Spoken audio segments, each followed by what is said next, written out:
Hello, and welcome to Live Parkinson's, Live an Exceptional Life. I'm your host, Chris Custenbotter, and I've been living an exceptional life with Parkinson's for the past 15 years. The mission of this podcast is to help as many people as possible living with Parkinson's to lead a great quality of life. Today's topic is Parkinson's Medications Explained, your comprehensive guide. Are you feeling lost in the maze of Parkinson's treatments? You're definitely not alone. Imagine understanding what each pill does, how it works in your body, and finally feeling in control of your treatment. This episode breaks down the complexities, empowering you to have informed conversations with your doctor and take charge of your Parkinson's care. I remember when I was first diagnosed with Parkinson's 15 years ago, being so confused about all the medications and treatment options for treating Parkinson's. Between doctor visits and doing research and hearing and reading about dopamine, Cinemet, Dopamine Agonists, MAO inhibitors, COMT inhibitors. To say I was confused and my head was spinning was an understatement. 15 years later, I can say I still get confused with the current medications, let alone the new medications being approved. Then I thought to myself, well, if I'm confused, maybe there are a lot of other people out there having the same struggles as I am. So I decided to put on my research hat and lean on my time spent in R&D doing clinical research and dive into all the Parkinson's medications and learn more about what they are and what they do in the body, what symptoms they treat, and why and when they are used. So in this episode, I want to share with you what I've learned to help give you a better understanding of Parkinson's medication landscape and equip you with the knowledge to have a better communications with your healthcare professional to get the best possible care. Now, as you know, I always like to provide a roadmap of what we'll be discussing because it allows you to determine what's important to you, but also how the topics are related and tie together. So let's take a peek into what we'll be covering in this podcast. We'll start with a quick overview of Parkinson's and its impact on the brain. We'll talk about the role of dopamine and how Parkinson's medications aim to address dopamine deficiencies. Then we'll dive into the general categories of Parkinson's medications: Levodopa, Dopamine Agonists, MAO-B Inhibitors, and COMT Inhibitors. We explore each category in detail so you understand their roles as treatment options, and then we'll discuss medication management and optimization. Then we'll transition to communicating with your healthcare provider, and finally give you some tips and strategies to help with your medications. Then we'll tie it all together, and hopefully you can walk away with the knowledge of what the medications that you're taking or you've read about do in the body. Now, before we get into the details, I wanted to share this disclaimer that the information being provided is for informational purposes only. It's based on my research and these medications and the therapies, and it's not intended as medical advice. It's crucial that you discuss all treatment options with your healthcare professional. They'll develop a treatment plan for you based on your specific needs and symptoms. All right, so if you're ready to join me on this journey, let's quit standing around and get going. And let's lead it off with a brief overview of Parkinson's and how it affects the brain and causes the symptoms that impact our daily living. Now, this will help us understand the need for medications that we're going to be discussing a little bit later on. Now, as you know, Parkinson's is a progressive neurodegenerative disorder, meaning that it gets worse over time. It primarily affects our movement, but also leads to a wide range of non-motor symptoms. So, exactly how does it impact the brain? Well, the core issue in Parkinson's is the gradual loss of nerve cells, or neurons, in the part of the brain called the substantia nigra. These neurons are responsible for producing dopamine, which is a neurotransmitter that plays a crucial role in controlling our movement. So, as the neurons die, the dopamine levels decrease, which then disrupts the brain's ability to regulate our movement. Now, another key feature of Parkinson's is the accumulation of abnormal protein clumps called Lewy bodies within the brain cells. Now, the Lewy bodies contain a protein called alpha-synuclein, and their presence is believed to contribute to damage and death of the neurons. Now, the spread of Lewy bodies to other areas of the brain is thought to be related to non-motor symptoms. Parkinson's also affects other neurotransmitter systems, including norepinephrine, which contributes to non-motor symptoms like blood pressure fluctuations and fatigue. Now, the motor symptoms that can arise from the loss of dopamine are tremors, bradykinesia or slowness of movement, rigidity, and postural instability. Non-motor symptoms can occur which impact our quality of life and include cognitive changes, mood disorders like anxiety and depression, sleep disturbances, loss of smell, many of you have probably experienced that, pain, constipation, bladder problems, and blood pressure changes. So, in short, Parkinson's is a complex disorder affecting multiple brain systems, which leads to a wide range of motor and non-motor symptoms.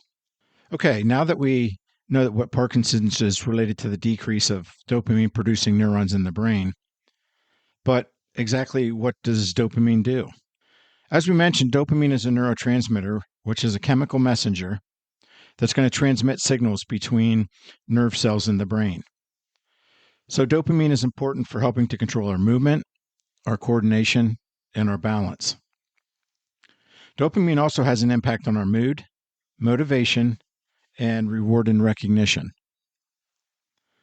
Now, this is where the Parkinson's medications come into play. They aim to compensate for the dopamine deficiency and loss in several ways.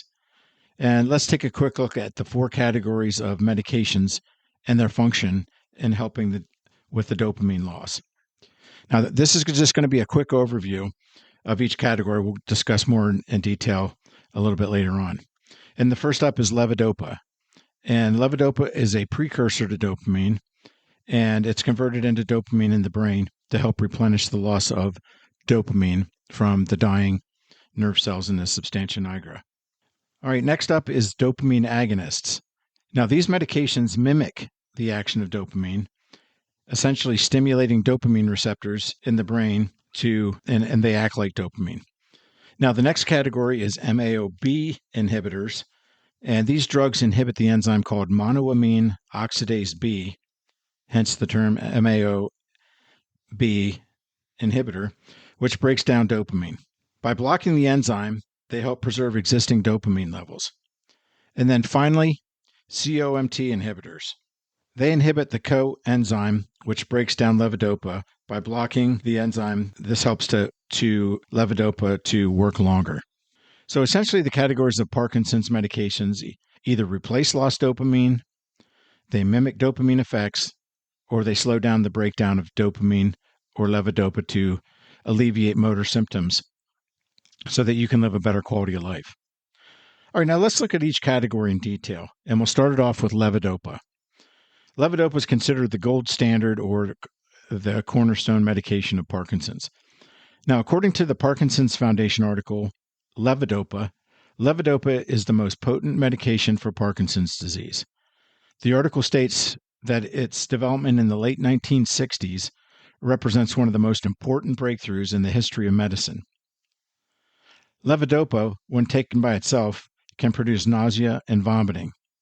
That's why it's always combined with carbidopa, because this helps to significantly lessen or get rid of some of those side effects.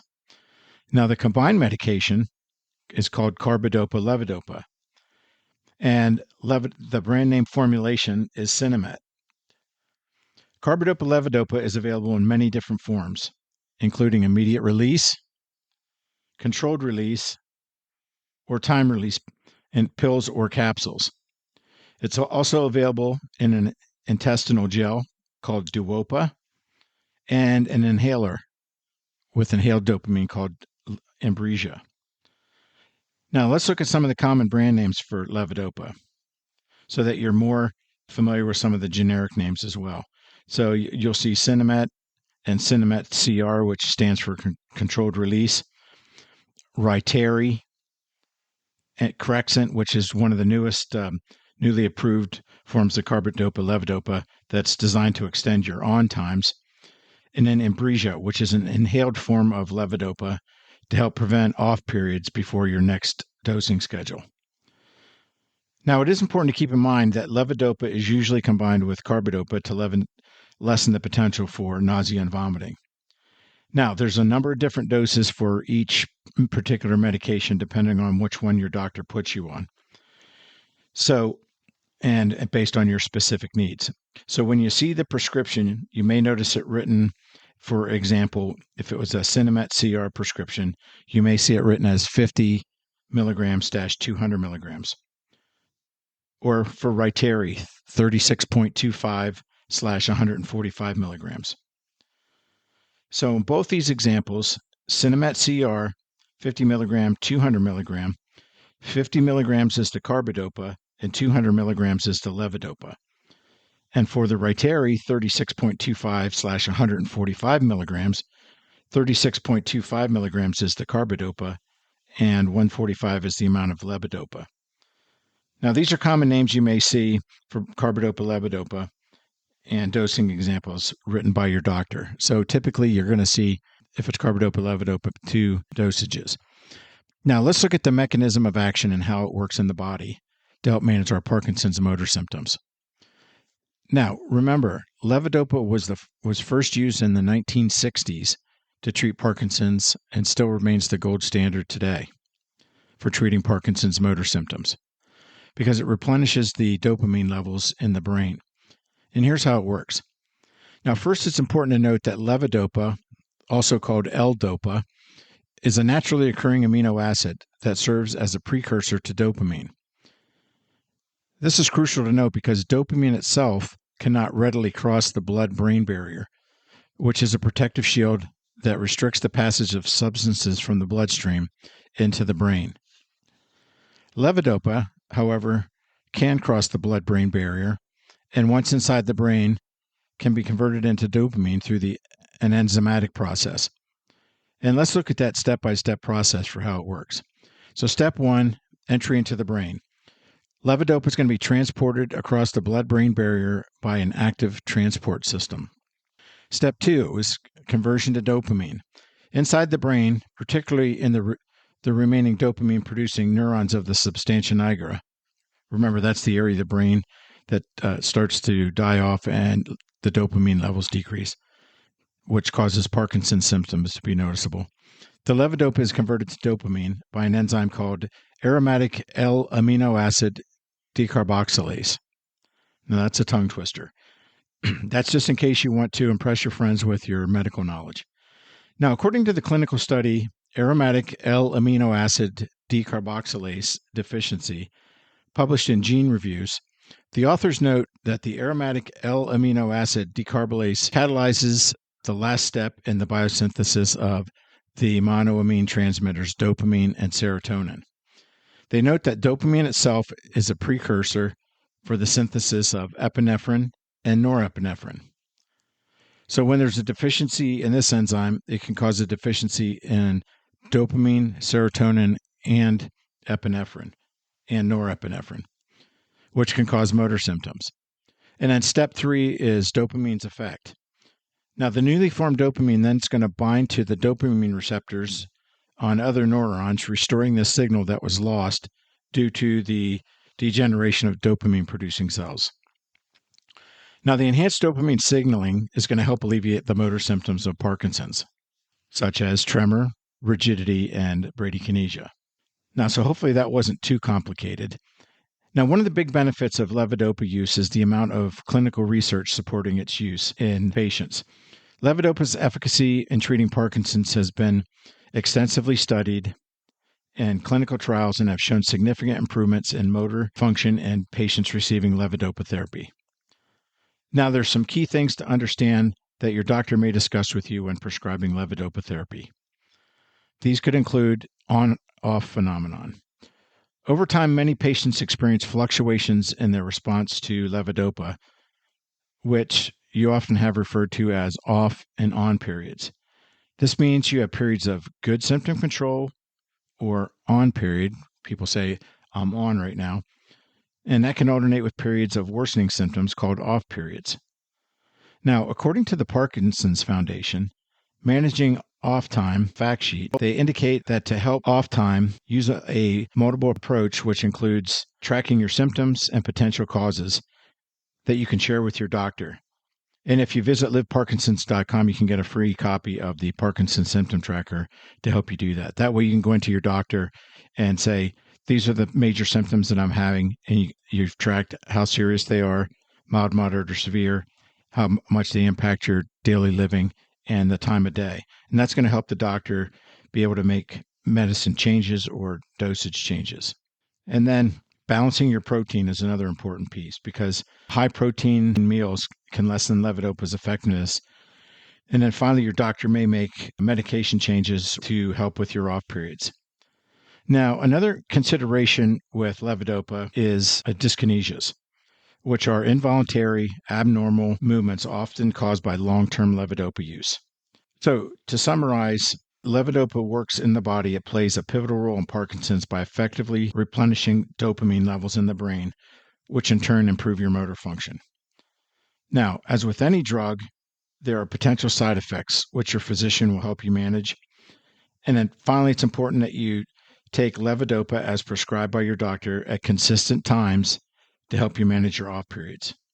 All right, that's an overview of levodopa, still the gold standard treatment. And now let's look at the second class of Parkinson's medications, dopamine agonists. All right, so what are dopamine agonists? Well, it's a type of medication that mimics the action of dopamine, and then these drugs bond to dopamine receptors and stimulate them to help compensate for the loss of the dopamine that was lost from the dying neurons. Now let's look at the commonly used dopamine agonist used to treat Parkinson's. You have Mirapex and Mirapex extended release. The chemical name is pramipexole. There's Requip. The common name is ropinirole. Neurapro, which is Rodigine. And then you have Apoquin, which is apomorphine. And then finally, you have Parlodal, which is bromocriptine.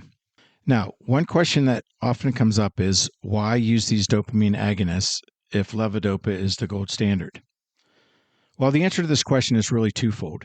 First, dopamine agonists are often used in the early stages of Parkinson's because they can delay the use of levodopa, which has the potential to cause the long-term dyskinesias and off periods. Dopamine agonists are generally associated with a lower risk of developing dyskinesias, especially in the early stages of treatment for Parkinson's. Dopamine agonists are used because they have a longer duration of action than levodopa, which can produce more stable symptom control. Second, dopamine agonists can be used in conjunction or in combination as an adjunctive therapy with levodopa, especially in the later stages of the disease, to help extend the on time and allow for lower doses of levodopa to help minimize the side effects. Now, it's crucial to note that the choice of medication is highly individualized and depends on factors such as the patient's age, their disease stage, and overall health. Your movement disorder specialist or your neurologist will determine the most appropriate treatment plan for you. All right, now let's take a look at how dopamine agonists work in the body, also known as their mechanism of action. And then we'll also talk a little bit about the benefits that they provide. Now, dopamine agonists directly stimulate dopamine receptors. So unlike levodopa, which is converted into dopamine by an enzymatic process, dopamine agonists bind directly to dopamine receptors, mimicking the effects of dopamine. Now, dopamine agonists activate these receptors, triggering the same signaling pathways that dopamine normally activates. And there are different types of dopamine receptors, for example, D1, D2, D3, etc. Dopamine agonists can have varying degrees of selectivity on different receptors, meaning, for example, one may be more selective of the D3 receptor versus the 1 and 2. So this selectivity can influence their effectiveness and their side effect profile. Now let's look at some of the benefits that dopamine agonists provide for Parkinson's. First is symptom relief.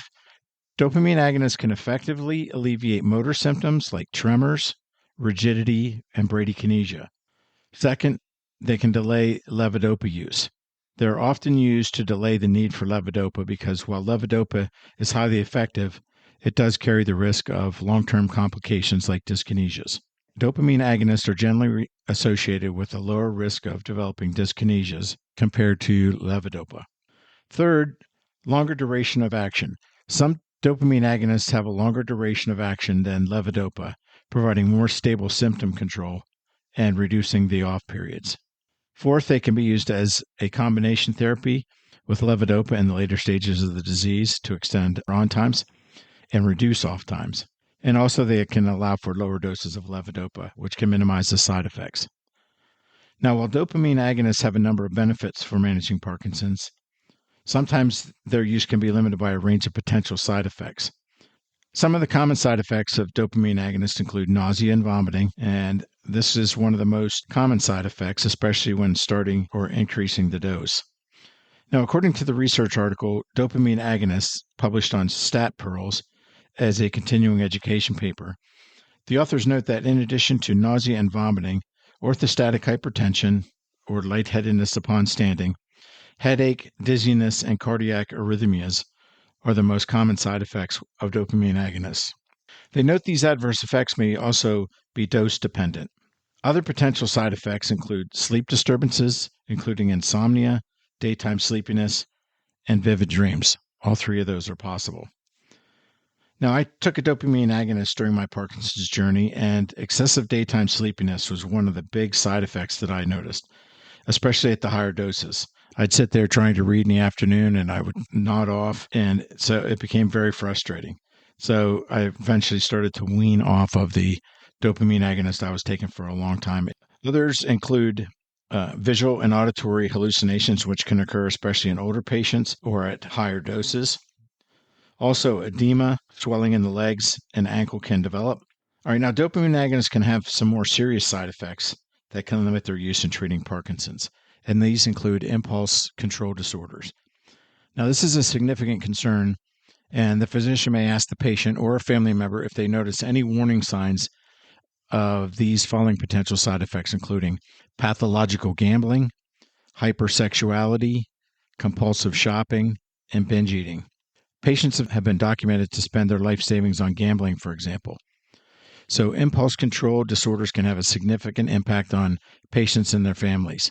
Yet, for instance, every time I go to see the movement disorder specialist, they ask me or my wife if they've noticed that I've made any big purchases without their consent when I was on the dopamine agonist because they're concerned about impulse control disorders.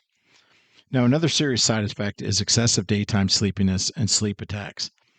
These can cause sudden and unexpected episodes of falling asleep, which can really be dangerous while you're driving.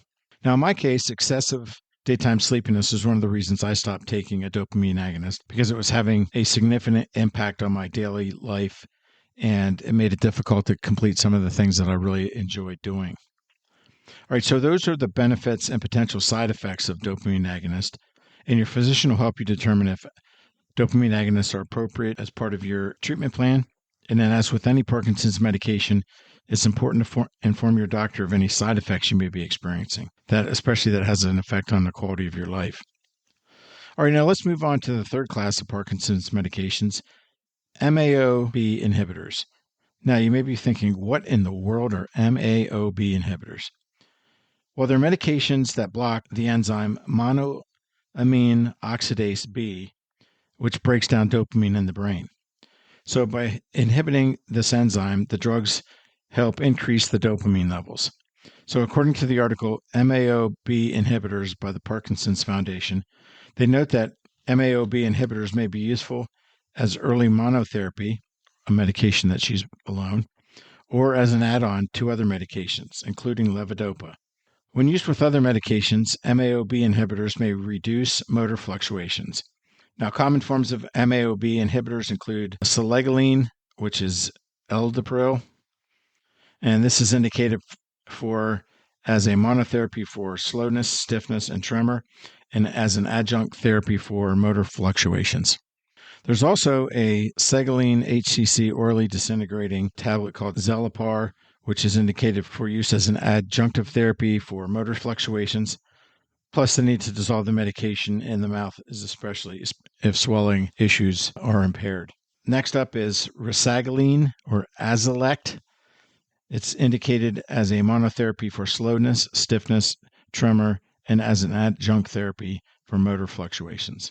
And then finally, Safinamide or Xadago is indicated as an adjunct therapy for carbidopa-levodopa to help with off periods. Now, let's look at some of the potential benefits MAO-B inhibitors may provide. First is symptom relief. MAO-B inhibitors can alleviate motor symptoms such as tremor, rigidity, and bradykinesia. Second, it can be used as an early stage treatment or as a monotherapy in the early stages of Parkinson's. Third, they can be used as adjunctive therapy, meaning they can be combined with other drugs in combination, and they help to reduce the off time and allow for lower doses of levodopa. Some potential side effects with MAO-B inhibitors, while generally are well tolerated, can include mild side effects like nausea, dizziness, and insomnia. Now, it's important to be aware of drug interactions, especially with certain antidepressants and other drugs. According to the article, MAO-B inhibitors, rasagiline, selegiline, and sulfonamide by the parkinsonsuk.org, they note that if you're taking some types of antidepressants, you might not be able to take MAO-B inhibitors because these drugs can interact with each other and raise blood pressure to dangerous levels. Decongestants or cold medicines can affect some MAO-B inhibitors. So if you need to use them, check with your physician or doctor and pharmacist to ensure they're safe and are appropriate for you as part of your treatment plan. Let's take a look at the final class of Parkinson's medications, COMT inhibitors. Okay, so what are COMT inhibitors and how do they work? COMT inhibitors are a class of medication used to treat Parkinson's by primarily enhancing the effectiveness of levodopa. And let's look at how they work. First, let's look at the role COMT plays, and that's catechol-O methyltransferase. And it's an enzyme that breaks down levodopa in the bloodstream before it can reach the brain. Now, the breakdown reduces the amount of levodopa available to be converted to dopamine in the brain. Now, the mechanism of action for COMT inhibitors works like this. COMT inhibitors work by blocking the activity of the COMT coenzyme. By inhibiting COMT, these medications reduce the breakdown of levodopa in the periphery outside the brain. And then by inhibiting the breakdown of levodopa, this allows more levodopa to reach the brain, where it can be converted to dopamine. So essentially, COMT inhibitors help to prolong the effect of levodopa. And this results in a more stable dopamine levels in the brain, leading to smoother and more consistent symptom control. All right, let's take a look at some of the COMT inhibitors that may be prescribed for Parkinson's. Starting off with entacapone, also known as COMT, and it's typically used 4 to 8 times a day with each levodopa dose. Its indicated use is as a combination therapy with levodopa for motor control fluctuations, not used without levodopa though. Next is tolcapone, also known as Tasmar. Now, the treatment regimen is usually 100 milligrams up to 3 times per day to a maximum of 200 milligrams 3 times a day. Now, this drug has a risk of liver damage. It needs regular blood tests to check liver function. Its indicated uses are as a combination therapy with levodopa for motor fluctuations, and it is not used without levodopa. Now, typically, it should only be used after all Parkinson's medications have been tried and should be discontinued if there's no benefit seen in the first 3 weeks. All right, next up is opicapone, or Ongentys, which is available in 25 and 50 milligram capsules. The typical treatment regimen is 50 milligrams by mouth once daily at bedtime, and opicapone is indicated as a combination therapy with levodopa for off periods, and it's not pharmacologically active by itself, so you need to have it work with levodopa. And then finally, one that I took myself is carbidopa levodopa entacapone tablets, which is called Stalevo. Now, this combination drug, which includes entacapone and carbidopa levodopa, is 1 pill. It's more convenient compared with carbidopa levodopa and entacapone taken separately.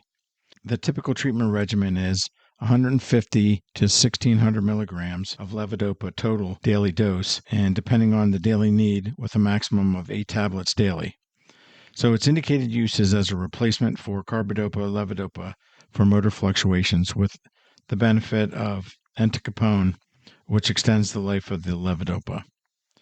Now, the information on COMT inhibitors comes from the article COMT Inhibitors by the Parkinson's Foundation. All right, now that we know what COMT inhibitors are and how they work, and the commercially available COMT inhibitors, let's look at their benefits and why they're used. First is they prolong the effects of levodopa. COMT inhibitors are primarily used to extend the on time and reduce the off time associated with levodopa therapy. Second is improving symptom control. They help smooth out fluctuations in motor symptoms, providing more consistent relief. Third is reducing levodopa usage. So in some cases, COMT inhibitors allow for a reduction in levodopa usage, which can help or minimize levodopa-related side effects like dyskinesia. And finally, they help with wearing off periods. Now, let's look at the common side effects. Since we discussed the benefits, we need to talk about what some of the common side effects are. Well, according to the Parkinson's Foundation, common side effects may include, they may exaggerate some levodopa-related side effects, especially dyskinesias, hallucinations, discoloration of the urine, making it reddish-brown or rust-colored, and diarrhea. Now, as we wrap up our COMT inhibitors, some key considerations are they're always used with levodopa, they're not effective on their own, and as with any other drug, there may be a possible drug interaction. So in summary, COMT inhibitors enhance the effectiveness of levodopa, which leads to a more stable symptom control, which in turn provides a better quality of life. So those are the four classification categories of Parkinson's medication: levodopa, dopamine agonists, MAO-B inhibitors, and COMT inhibitors. Now, in my 15-year journey with Parkinson's, I've taken levodopa, a dopamine agonist, and a combination with the Stalevo. Now, it's important to share your symptoms with your doctor and which ones are going to be the most bothersome and which ones happen and when do they occur. And they can help you develop a personalized treatment plan to help you manage when your symptoms are the worst. Now, let's turn our attention to medication management and optimization. Effective medication management is crucial for Parkinson's because individual responses to drugs can vary significantly. Optimizing your medications involves tailoring your medications to maximize symptom control and at the same time minimizing side effects. So it's important to work with your doctor and share your symptoms to get the best quality care possible. Now let's look at some of the factors that can influence the effectiveness of your medication. Disease stage. The progression of Parkinson's influences medication needs. Individual metabolism. How quickly a person processes the drug varies. Dietary factors. Certain foods can interact with medications. Other medications. Drug interactions can affect your Parkinson's medication's effectiveness. And then comorbidities. Other health conditions can influence medication changes and dosages. Stress and activity levels. Physical and emotional stress can affect symptom severity and medication response. Timing of doses. Consistent timing is crucial for stable drug levels. Finally, the formulation of medications, immediate versus extended release. Those are going to have a different action in the body. All right, now let's look at some of the strategies for managing side effects, starting with dosage adjustments. Lowering or adjusting the dose can reduce side effects. Timing adjustments. Changing the times can also help to reduce some of the side effects. For instance, with protein, if you're taking levodopa, you don't want to eat it within an hour or two of a high-protein meal. Combination therapies, adding other medications to counteract specific side effects. Dietary modifications. Adjusting your diet to minimize nausea and other digestive issues. And then symptom management. Treating individual symptoms like nausea, dizziness, or sleep disturbances with targeted medications. And then finally, slow titration.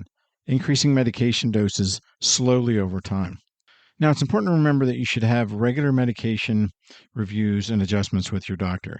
Since Parkinson's is a progressive disease, they can make adjustments to optimize your symptom control and minimize the side effects. So it's important to use a symptom tracker to identify the types of symptoms, the severity of your symptoms, the timing of your symptoms, medication effectiveness, and any significant side effects that you're experiencing. This can provide valuable information for your physician to make informed medication adjustments by helping identify patterns and potential triggers. Now, you can get a free Parkinson's symptom tracker by visiting my website, liveparkinsons.com. Now, finally, before we wrap up, let's provide some tips for communicating with your neurologist. First, prepare a list of questions. Write down any questions or concerns you have about your medications prior to the appointment. Keep a symptom tracker or journal. Track your symptoms, the severity, the timing, the side effects, which can provide valuable information to your neurologist. And then you want to be specific. If you have specific examples, don't hesitate to talk to your doctor.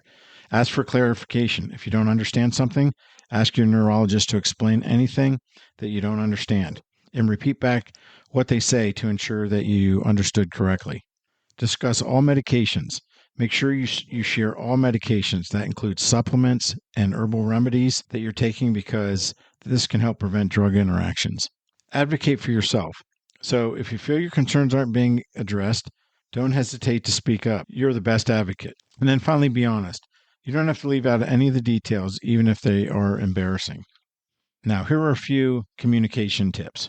Take notes. Write down important information and instructions. So it's helpful to bring a caregiver or advocate. They can listen and take notes and capture things that you may have missed during the appointment. And then that way, finally, they'll be able to pick up if there's questions or comments that you may have missed. They'll be there to do that too. So just make sure that if you have any questions, that you get those clarified before you leave the office. So navigating Parkinson's medications can feel overwhelming, but as we've explored today, understanding your treatment options empowers you to take control of your journey.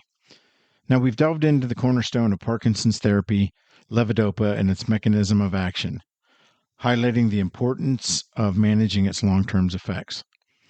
We've also examined the role of dopamine agonists, MAO-B inhibitors, and COMT inhibitors, discussing their benefits and potential side effects. Now, remember, personalized medication management. Regular reviews with your neurologist can help you really improve your quality of life. It's also important to do a symptom tracker, because it's going to also help to optimize the care that you're getting, because it's going to give the doctor specific times when you're in your off periods or you're having symptom issues. Now, your journey with Parkinson's doesn't have to be one that you're navigating alone. To continue your education and stay informed, I encourage you to visit liveparkinsons.com. There you can subscribe to the monthly newsletter, which is packed with the latest research and articles, practical tips, and inspiring stories. You'll also find a lot of free resources and articles to support you on every step of your journey. And then furthermore, building a strong Parkinson's care team is essential to receiving the best care possible. And to assist you with this, you can visit liveparkinsons.com or visit my Ko-fi page to get a copy of my guide, Building Your Parkinson's Care Team Resources Guide and Workbook. The resource will help you to assemble a team of experts dedicated to helping you live your best quality of life with Parkinson's. And then finally, if you found this podcast valuable and want to support our mission of improving the quality of life for people with Parkinson's, please consider contributing to my Ko-fi page. Your support helps me continue to create informative and empowering content. So thank you for joining me today. And remember, you're not alone with this fight. You just need the right information and support to help you live a full and meaningful life with Parkinson's. So until next time, stay healthy, stay strong, and live your best life with Parkinson's.